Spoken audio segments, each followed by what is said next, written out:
I'm really happy to be sharing with all of you how I molded this fascinator base. So now we have our mold ready, and this is the mold I'll be using. So I take the measurements to know what it will give me. This is to know the amount of fabric I need to cut out, and I have 9 inches here, and just like that I'll take the other way around to be sure that that's here. So I have that same 9 inches there, so to help me cut out my fabric. So here is my fabric. I'll take the measurement so that you see. Yeah, so it corresponds with the 9 inches, and that I think I have 9.5 there, and that same way. So with this measurement, I'll cut out my wording, that is my pad. Some call it pad, some call it wording, some call it breast tube or something like that. So first of all, I will oil my that is to grease my mold. So there, this is a machine oil. Some use groundnut oil. Just get something, get it to be oil. And remember, I sellotaped my whole mold.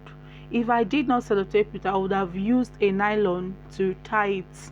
So but I sellotaped it round, all round, before greasing it with the machine oil. So this is my stiffener. I'm pouring it into a bucket, or you can get a bowl, and then you add, yes, you add a little water. And please don't forget, you either tie your nylon or you sellotape your mold before you grease it with the oil.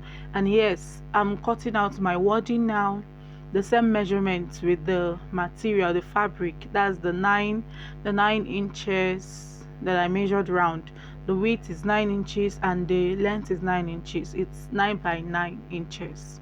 So here, this is my gum in my bucket, and then I'll add a little water to it, just a little water, just to make it a bit less stiffened. Yes, so there you see what it's like, and that is it.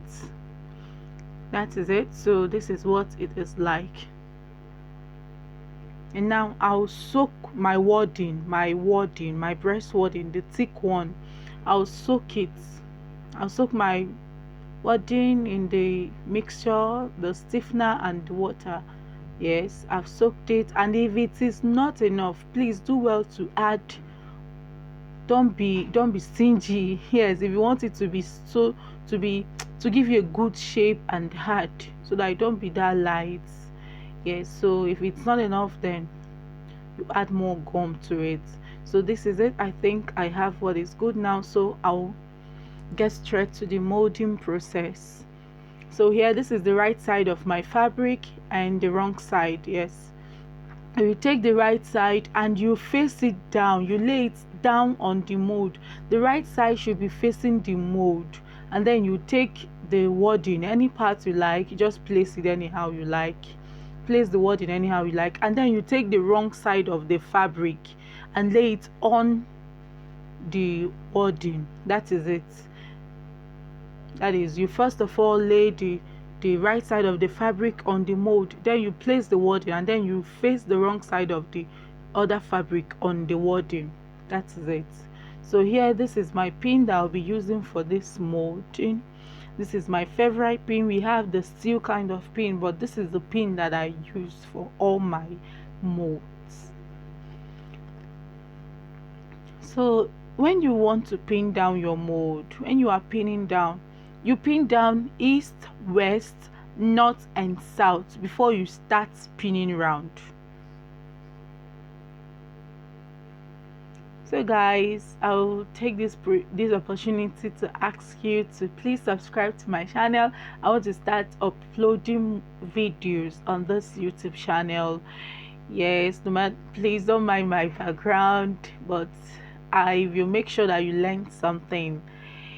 You won't, watching my videos won't be a waste. Just click the like button to make sure that other millennials will get to see this video. There are beginners out there who are looking for a way to mold so they can start off. You mustn't go pay so as to learn. You can just get a basic knowledge here on YouTube, and that will help you start. So I'm not saying don't pay, oh, you can pay and learn, but I believe watching on YouTube you can also get some things better.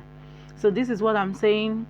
You pin east, west, north and south before you start pinning round, and as you pin round you make sure to stretch your fabric, like you pull it so that it will give you a smooth surface, like the surface will be smooth and the edge will be smooth, because you want it to be smooth and not rough when it is dried.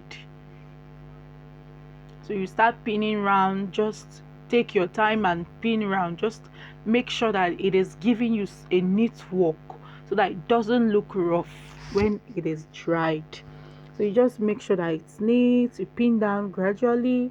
And I like using a piece of paper, a piece of fabric when I'm pinning down. That's this black fabric you are seeing. It helps my fingers. I don't want get bruises on my fingers when I'm done, so that's why I use this black fabric when I'm pinning down. So you pin round, gradually take your time and then pin round, and you get what is good.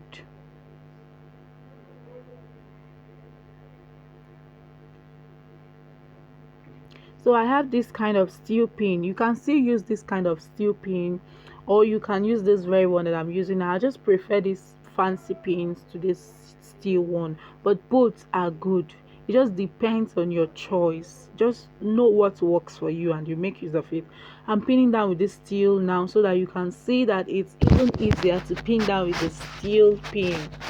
Yes, it's good. Even these fancy ones, they break easily, but this steel, I think they last better. See, I just pinned down the steel. It's good.